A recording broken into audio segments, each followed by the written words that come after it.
जालना शहरातील प्रदूषण नियंत्रणात आणण्यासाठी सर्वांनी प्रयत्न करावे. जिल्हाधिकारी आशिमा मित्तल.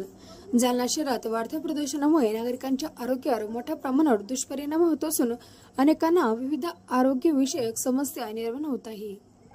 या प्रदूषणाचा सर्वाधिक परिणाम हा लहान मुलांच्या आरोग्यावर होत असून त्यामुळे जालना शहरातील प्रदूषण नियंत्रणात आणण्यासाठी सर्वांनी मिळून प्रयत्न करणे आवश्यक असल्याचे जिल्हाधिकारी आशिमा मित्तल यांनी बैठकीत सांगितले. जिल्हाधिकारी कार्यालयात आज जालना शहरातील प्रदूषण नियंत्रणात आणण्यासाठी महाराष्ट्र राज्य प्रदूषण नियंत्रण मंडळाचे अधिकारी व जालना जिल्हा स्टील असोसिएशनचे प्रतिनिधी यांच्या आयोजित बैठकीत त्या बोलत होत्या.